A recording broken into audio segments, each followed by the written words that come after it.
la joie chez moi, c'est merveilleux. À côté des étoiles, j'habite. À 2 pas du ciel, toujours bleu. J'attendrai chez moi votre visite. Là-haut sous les toits, dans mon logis. Tous les jours je reçois. Venez, venez vite, c'est gentil chez moi, venez-y.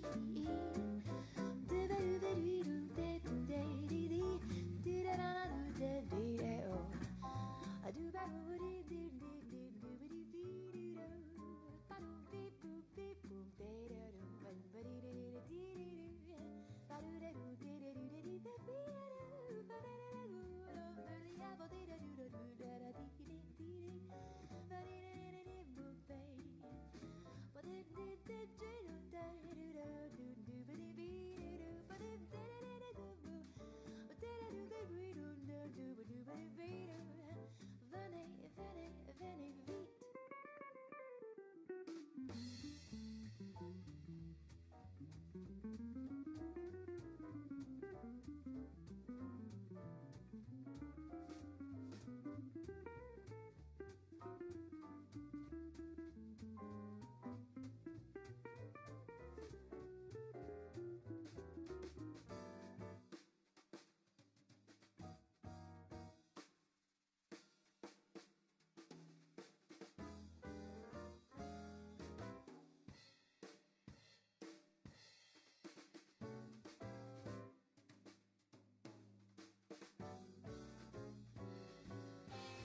Gentil chez moi, je vous invite. Vous serez pour moi les seuls amis. Nous n'aurons plus jamais de visite. À la porte, tous les ennuis. Nous serons heureux dans mon 6e. Il y a place pour 2 dans mon logis. On comptera les fois où nous dérange, je t'aime. Es-tu bien chez moi? Restons-y.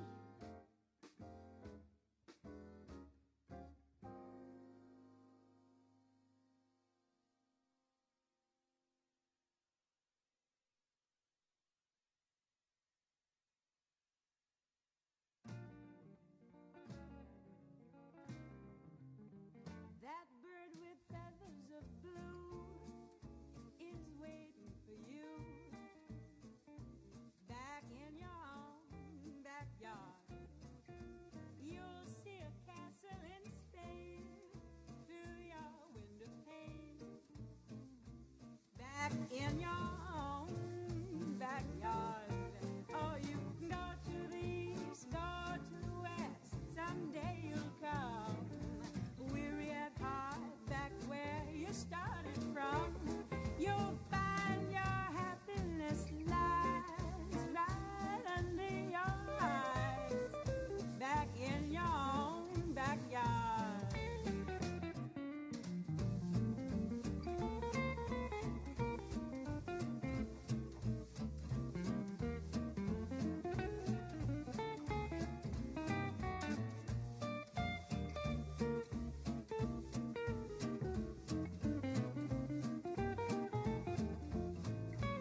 Dieu que c'est lâche, que c'est fâcheux, quelle tragédie, quel tracas.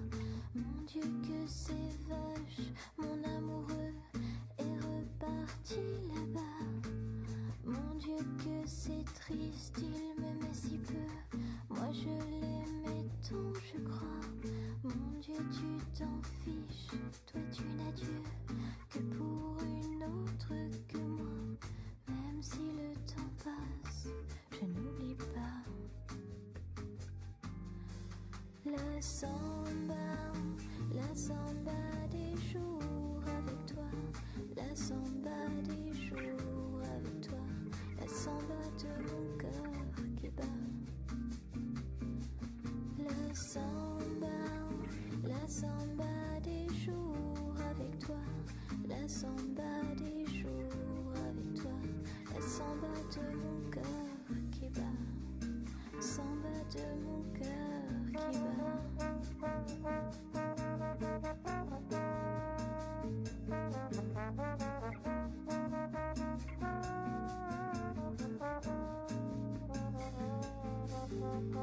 Mon Dieu que c'est moche, c'est ennuyeux, tu t'es joué de moi. Mon Dieu que c'est cloche de se dire adieu, et Paris est si froid. Mon Dieu si tu existes même un peu, ramène-moi. Mon aquarelliste si vaniteux, qui ne peignait que moi. Même si le temps passe, je n'oublie pas.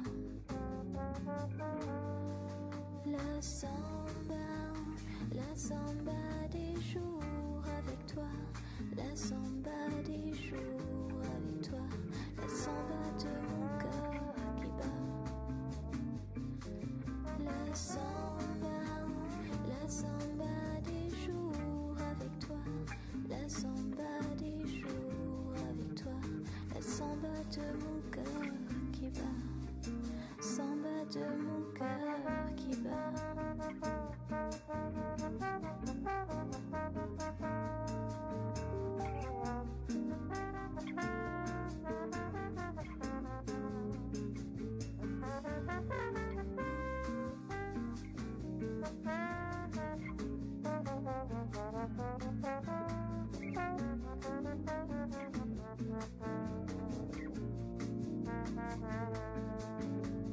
Même si le temps passe, je n'oublie pas. La samba des jours avec toi. La samba des jours avec toi. La samba de mon cœur qui bat. La samba des jours avec toi. La samba des jours avec toi. La samba de mon cœur qui bat. Samba de mon cœur qui bat.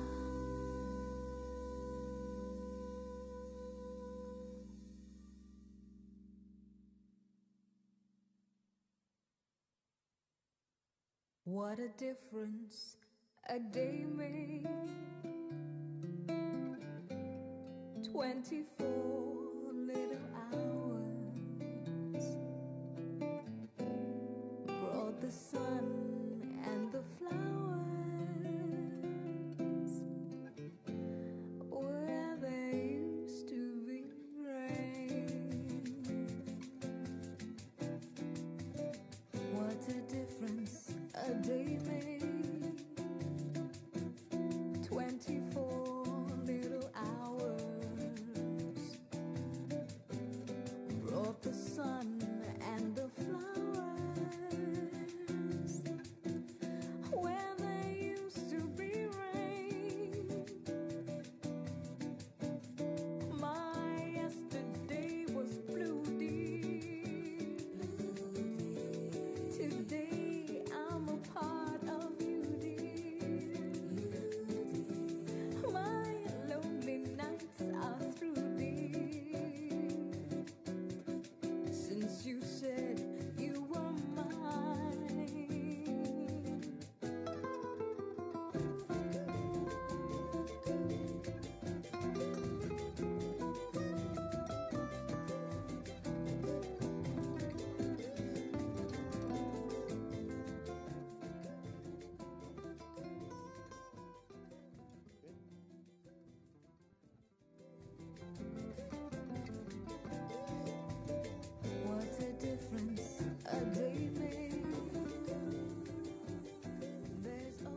Welcome to our second day of our Capstone TED Talks. Thank you so much for coming.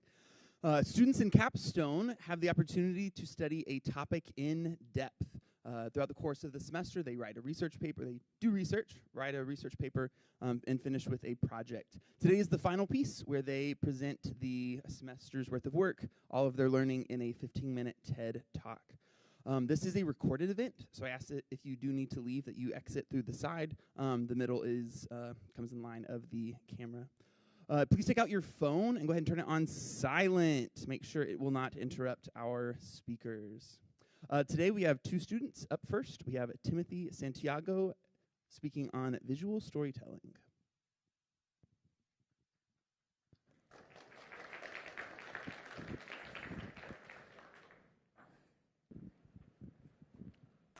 All right. So, I got a question for you guys. On a scale of dark blue to light yellow, how would you say you're feeling right now? Now, okay, you're probably thinking to yourself, that's a pretty weird question. And to be fair, yes, it is a pretty unusual question.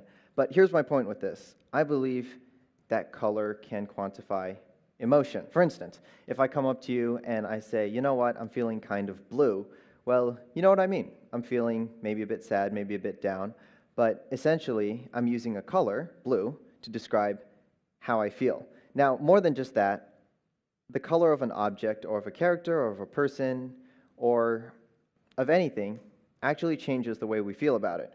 Research shows that most people decide when online shopping whether or not they like a product within 90 seconds. And 90% of this decision is based solely on color. That just shows the incredible importance of color and how it plays into things.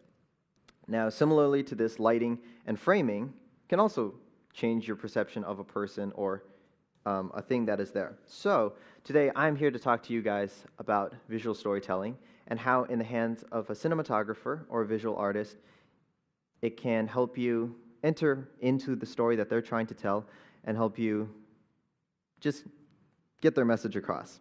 So, how does this play into cinematography? Well, cinematography has this big principle that's called show, don't tell.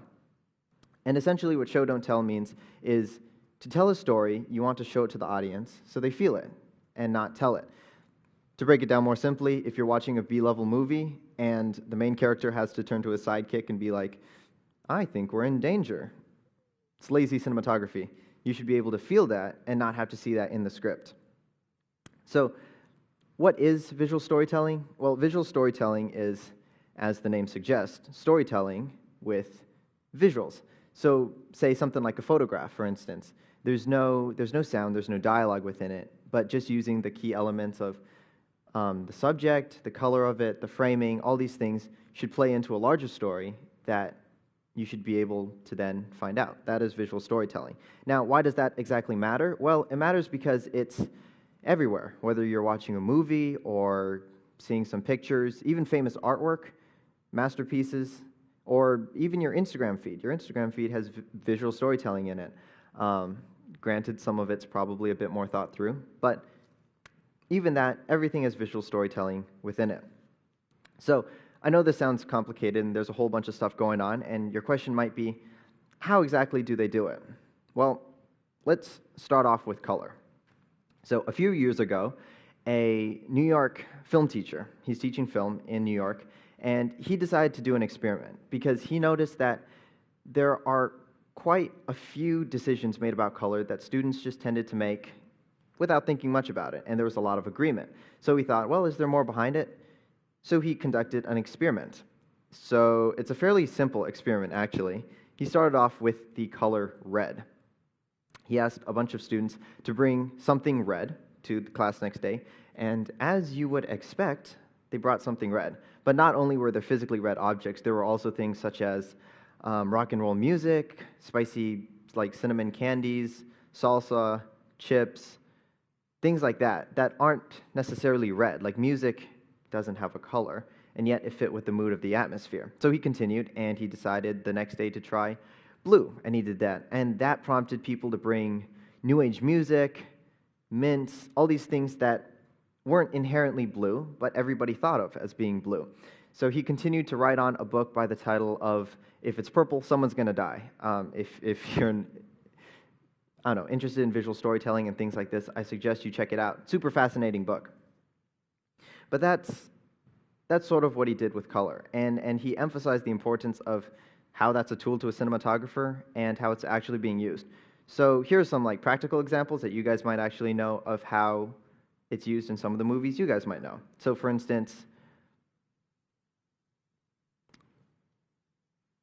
but before we dive into the movies and all that, how about we take a second just to acknowledge some of the technical terms. The color wheel, most of you probably have seen that. I know I saw it, all throughout elementary art classes.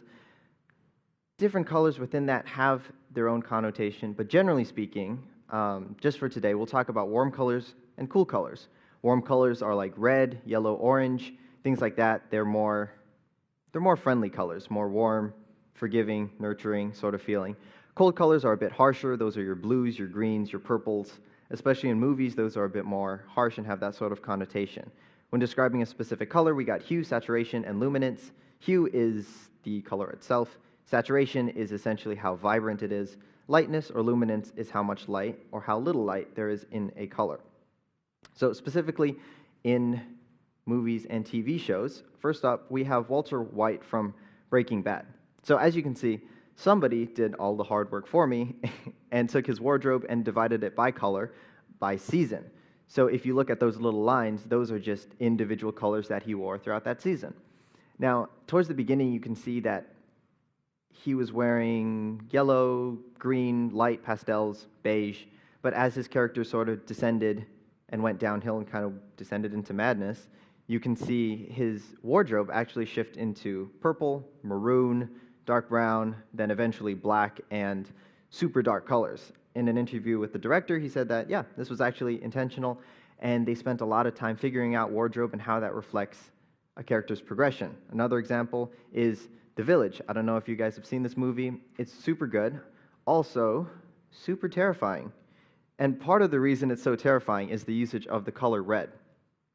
Now, normally, if you were to see someone standing in, a field full of red berries, it's nothing to write home about. But in this movie, the thematic use of the color red was so correlated with something bad happening that it was essentially foreshadowing. So when you see this scene, it kind of freaks you out. And that's just a good thematic use of the color red. A more recent example is from Shang-Chi.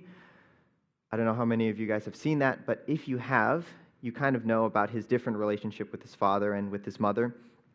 This is actually from the same place, which is his childhood home, but the color grading, which is just the overall coloring of a scene or a frame, is drastically different between the two. In the top one, he's with his father, and it's very, very cool. It's very cold. It kind of shows his relationship with his father and that sort of idea, whereas at the bottom, he's in the same place, but with his mother, and a lot of the scenes she appears in are candlelit and shows his thoughts of how she's more of a nurturing character and more of a maternal supporting character in that. And through this, the audience is actually able to empathize a little bit, and you kind of get a bit of a peek insight into how the character feels without the movie having to explicitly write words down to tell you about that. And that's just a way of how colors generally tell a story. Now, moving on, there is also lighting, which plays a huge role. But before we dive headfirst into lighting, how many of you guys are ready for a pop quiz? 2, 3 hands. That's amazing. This is, okay, if this works right, it should be fairly intuitive. The idea is that lighting, it's stuff that we know, but we might not know why we know it. So here's what I need you to do. I'm going to go through a few pictures, and I need you guys to tell me if it's a good guy or a bad guy, all right? Thumbs up is good guy, thumbs down is bad guy, all right? Now, you'll probably know most of these characters, so you'll know from the movies. But disregarding that, give me your first instinct. First off, that's pretty unanimous. Okay. Now, why exactly does this look like a bad guy sort of frame? Well, first off, the background is very dark. There's not a lot of lighting. The Joker himself, even if his face isn't shown, he's center composed, which is a framing principle. We'll get into that later. There's a lot of power given to him in the frame, but not a lot of light, which gives bad guy vibes, if I do say so myself. The coloring is really blue, really cold, and put that all together, and you get a picture that looks like this. Okay, this one. We'll start from the top. So the people on top, good guy or bad guy? Good guy, sick. People on the bottom, well, the person at the bottom, bad guy. Again, you get to see like sort of the warm, cool color tone difference. Yeah, I'm telling you, once you start noticing it, you can't unnotice it. And you see the lighting, there's just this super like angelic light surrounding the people on top. That also plays into how you feel about it. How about this picture? Good guy, bad guy. What do you think? Bad guy, ghetto dude at night in the dark alley? Yeah, I would agree with you.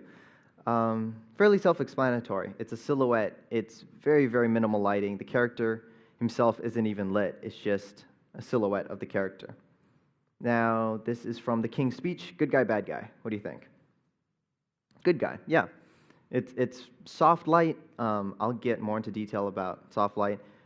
It's very warmly lit. Again, if you look at the colors, they're more warmer colors, more yellow, orange. Looks good about that. And finally, Benedict Cumberbatch. Good guy, bad guy. Good guy. I mean, it's Benedict Cumberbatch. How bad can he be?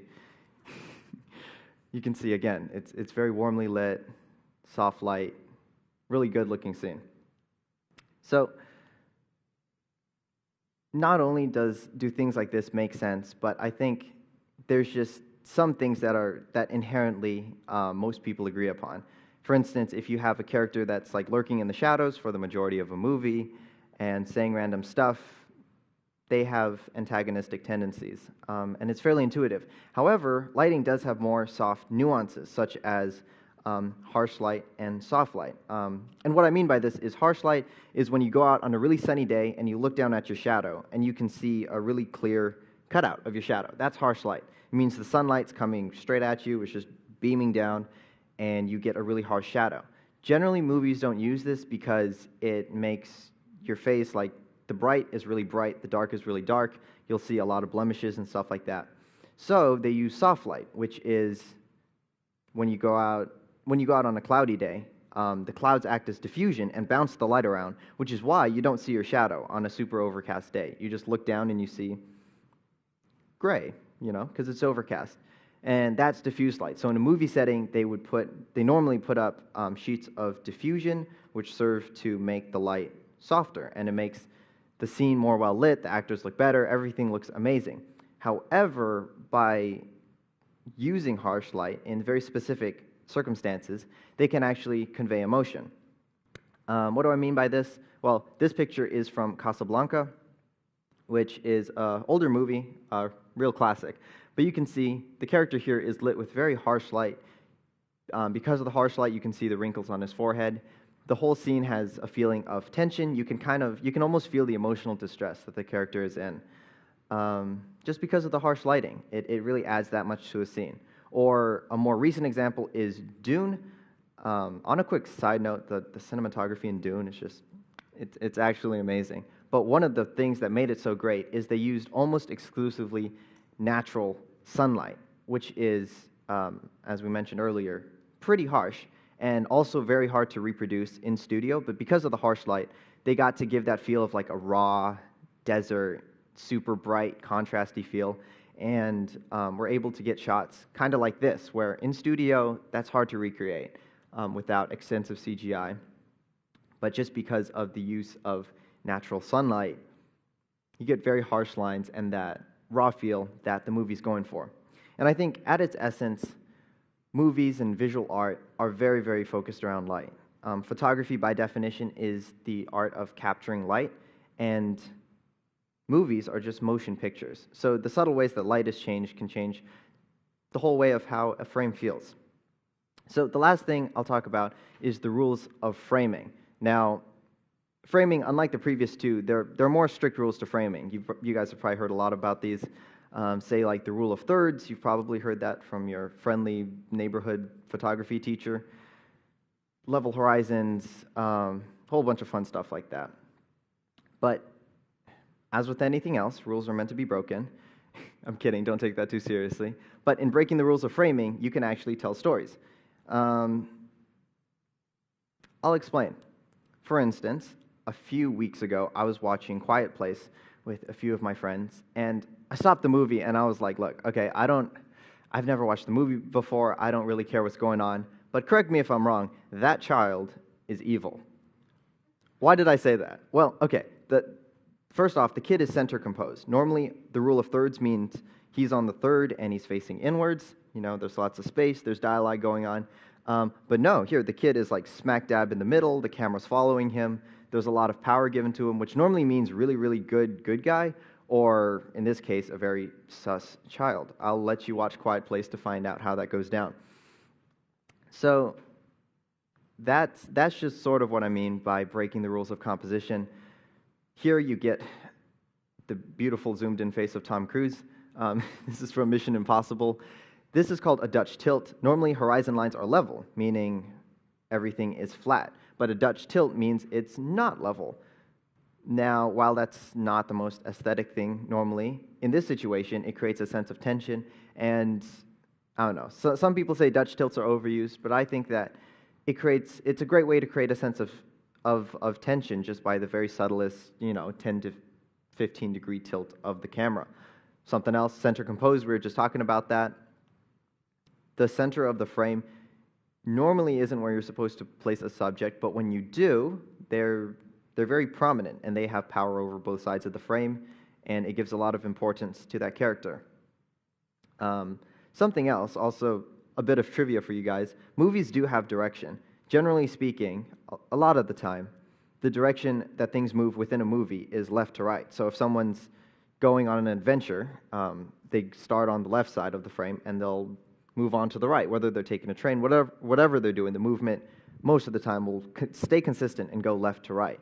But in a movie, breaking that and having your main character go right to left can show that they're going against the culture, going against the grain, or they're going back to somewhere that they were earlier in the movie, maybe going back to their childhood home, maybe going back to fetch someone. Either way, having a character go the wrong direction at the right time can convey information, whether the audience actually realizes it or not. And the last one, perhaps my favorite actually, is no space. Now, let me explain. In real life, you don't really have a frame. What I mean is you have your vision and your peripheral vision, and you just, low-key sort of see. But in movies, you have a frame to work with, right? You have this little box that everything has to fit into. And what you get to do with that is you get to choose what stuff goes where and which way it faces. So there's this principle called nose room, meaning, again, rule of thirds. Say I'm standing here. If I want nose room, I'd face into the frame, and there's plenty of space for me to talk, and it looks natural, and it looks normal. In this case, he is in the corner of the frame, facing away from the frame, and it gives a sense of being trapped and a little claustrophobic. If you've watched this movie, this is from The King's Speech. This is actually before he gets before he fixes his speech impediment, and it truly reflects his character of a rather trapped character, kind of sad, kind of lonely, and it's all summed up in that frame. So all these things taken together is, I don't know, really cool. After I was looking through all this, I was low-key nerding out, so I decided to do what all the cool kids do and try to do it myself. So the way I went about this is I took about 7 words that I wanted to describe, and I threw them all together, and I grabbed a bunch of my friends, which, quick shout out, thank you for that.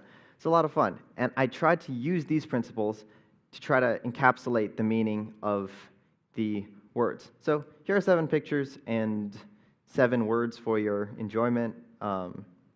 Say disoriented is 90 degrees shifted, subtle things like that. But I would say, most importantly, more than just the pictures themselves and more than just taking words and trying to make them visual, I think the most important thing that I learned was the continual exploration process that is visual storytelling, and the fact that art is not an exact science. There's no exact way to convey a visual story, neither are there strict rules that can't be broken. Art is meant to be explored. You're meant to continue to create and continue to find ways that connect people. Even though not everybody's the same, certain languages are able to cross cultures, and visual storytelling is just a way to convey emotion and to share the human experience. So my encouragement to you is next time you go see a movie, see a photo gallery, see an art exhibition, or scroll your Instagram feed, take a second and try to see what the artist is trying to say, what they're trying to say through their artwork. And just really take a second to appreciate the beauty of it and appreciate our gift of storytelling. Thank you.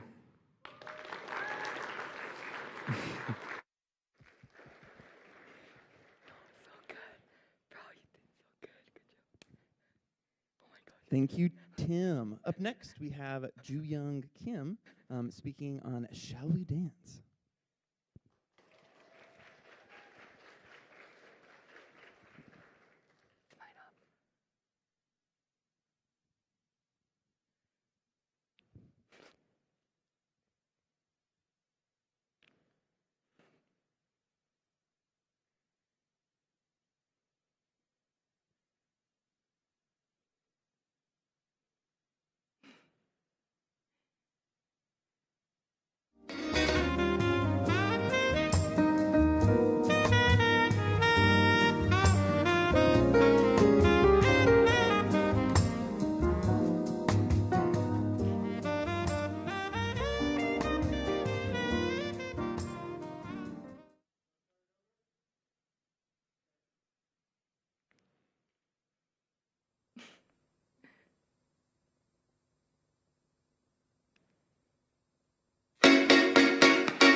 Why you acting like you never met a lady? I don't disrespect you, don't you disrespect me. You're lost your mind, open up your eyes. You must have confused me with you must have confused me with there ain't no excuses, babe. Your mama raised you better than that. Man. Thank you. I know, I was amazing, right? Right?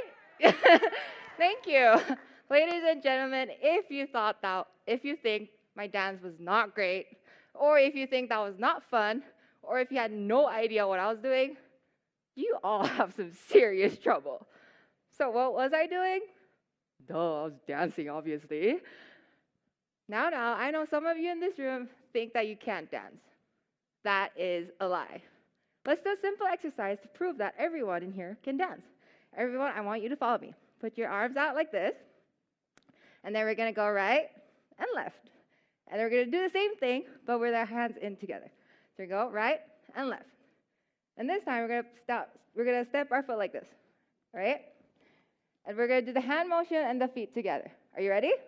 All right, let's say 5, 6, 7, 8. 1, 2, 3, 4, 5, 6, 7, 8. Voila, you all are dancing. Good job. I'm so proud of you all. So now you may think, what is dance? And you might ask me, Juyoung, come on, the thing we just did could not be dance. You want to fight me? It is dancing, okay?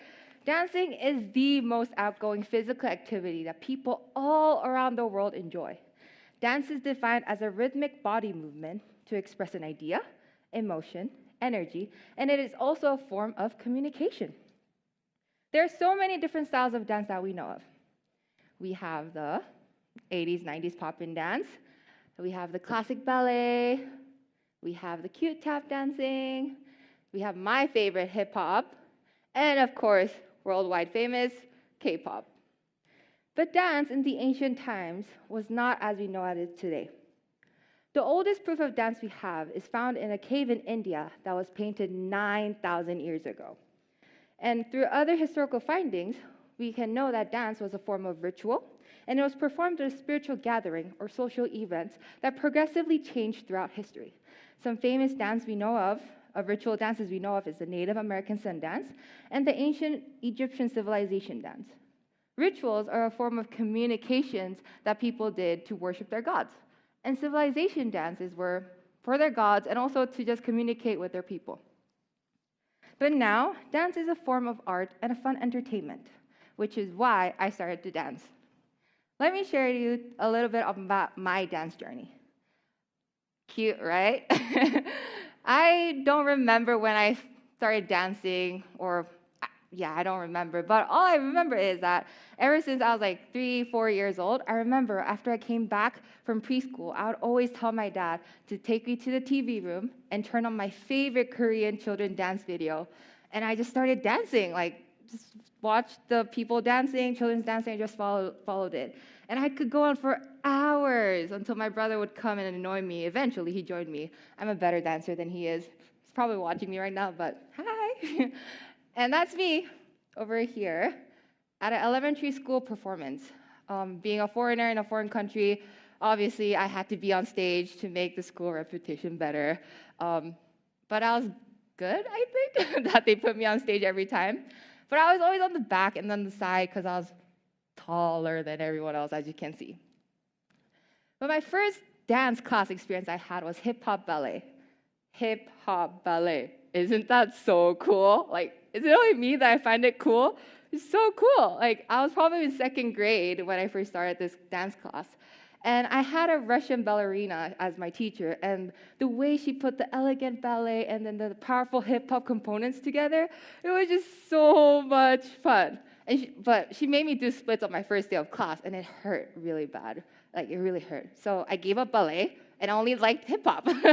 So although I never trained, like, professionally and, like, wanted to grow up to become a dancer, I just really enjoyed dancing. Now you may be wondering, oh, that's me in high school, dancing and other school events as well. So you may be wondering now, what's so special about dance that I spent a whole semester doing a research about dance and standing here today dancing in front of you all and talking to you about dance? Dance is more than just having fun. Dance, as a fun form of exercise, contributes to physical, emotional, and learning benefits. And that, ladies and gentlemen, is what I'm going to talk to you about today. Let's take a look at the physical benefits first. Dance requires a lot of physical movement and is used for physical therapy. Dance physical therapy is also known as dance movement therapy. It's where people just gather together and go to some therapy sessions using dance and movement. One of the greatest treatment dance movement therapy is used for is Parkinson's disease. According to the U.S. Department of Health and Human, Parkinson's disease is a neurological movement disorder where it leads people to have like stiffness of muscle, have difficulty walking, balance, and coordination in general. Using dance movement therapy, patients are required to follow a particular dance movement to enhance their body movement and release stiff muscles.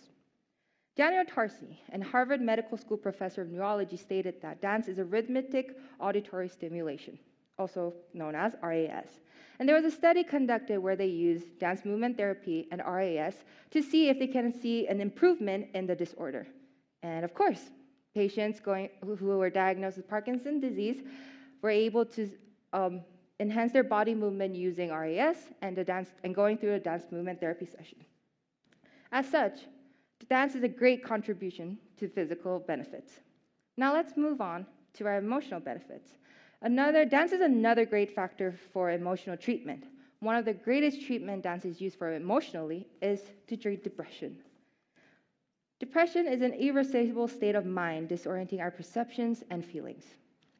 I know some of us, or most of us, might have gone through some sort of depressions in our lifetime. I've been there too. There was a time when I was just really sad and I didn't know what I was feeling. I didn't know how to deal with all my emotions. I didn't know how to express myself. I just didn't know what was going on. But I remember, like, as I was feeling sad and, like, lost, I remember just watching hip-hop dance videos on YouTube. Hey, don't judge me. Instead of talking to other people, I started watching dance videos. I didn't talk to people because I didn't know what I was feeling, and I didn't know how to express myself. So instead of trying to engage with other people, I just did my own thing. So as I was watching those videos, I realized that that was my form of expression. Watching the hip-hop videos, like dark, powerful hip-hop videos, is what I was feeling. And that was my way of expressing how I was feeling. Although I didn't do the dance physically, I might have in the shower. Don't tell my roommates. But just by watching them, I was telling myself that this is what I was feeling. Dance allows people to express their feelings and thoughts, which is very important when it comes to some sort of depression or sadness. Not being able to express yourself is very frustrating for people. For example, parents, I'm pretty sure you took your children to the mall once and they really wanted a toy car or something. And you're like, no. And then what do? They're like, no, mom, buy me this, right? Okay, maybe that's not dance, but technically it kind of is because it's a physical movement.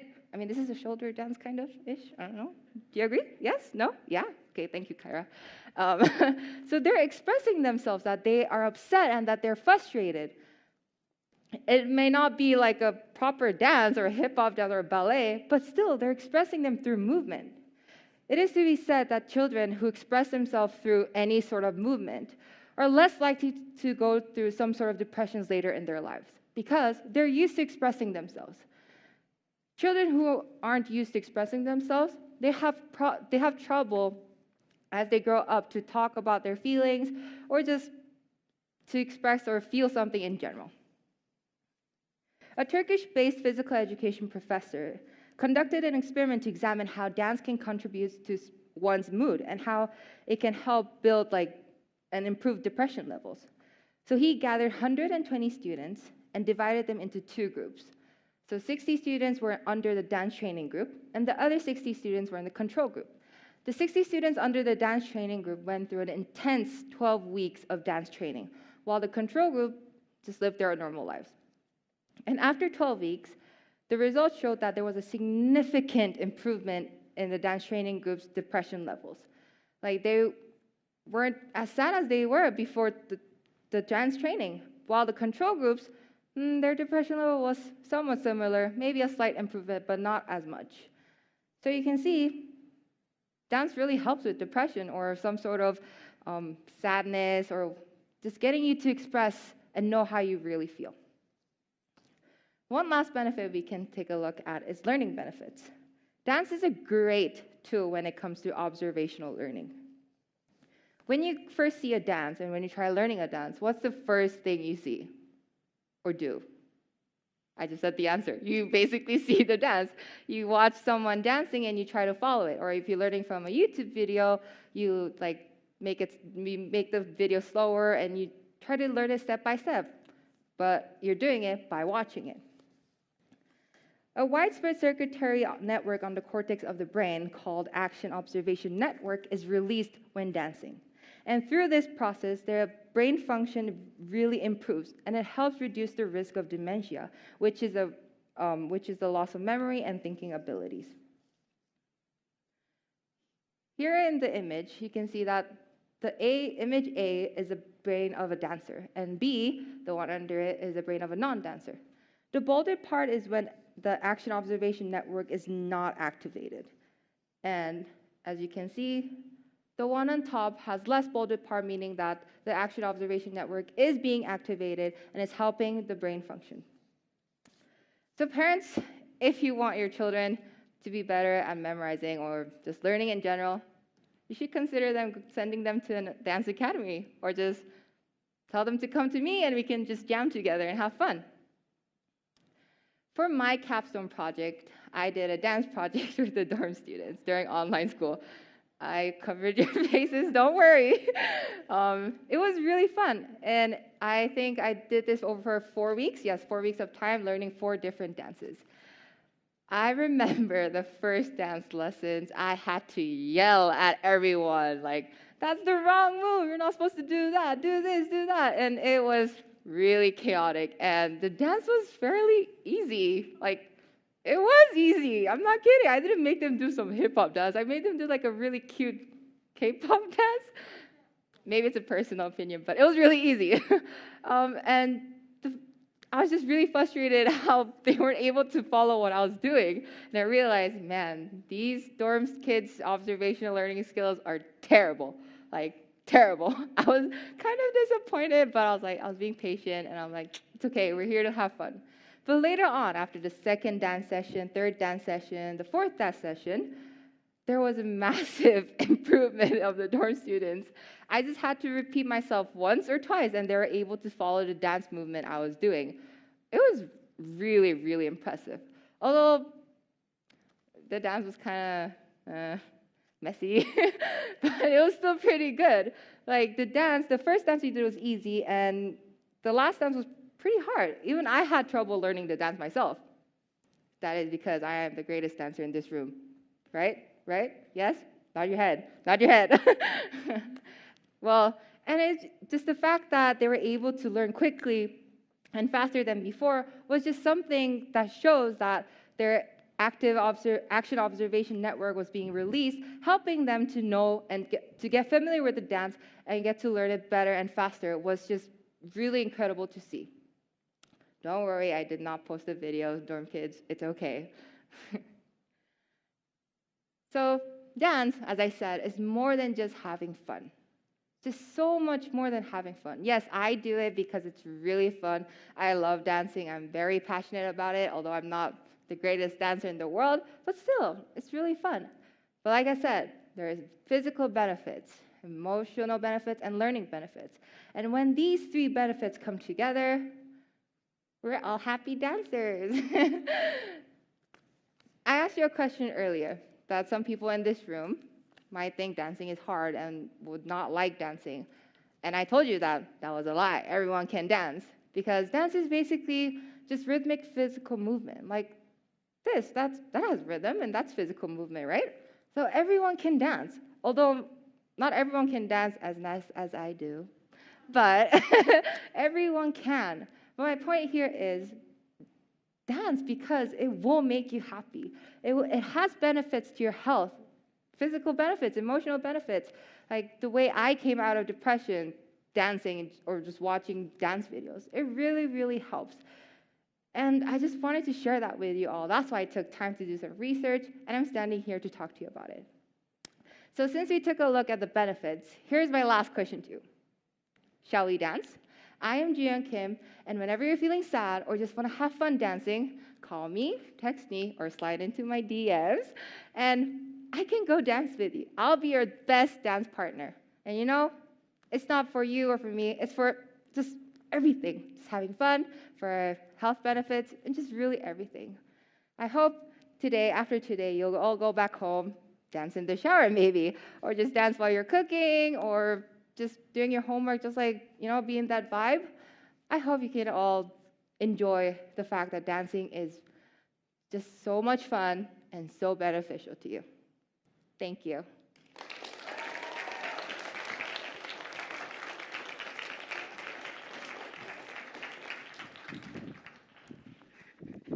Thank you so much to Tim and Juyoung for that. Tomorrow, Grace will be speaking on financial literacy, the golden ticket to financial freedom, and Ethan will be speaking on urban biodiversity, insects in plain sight.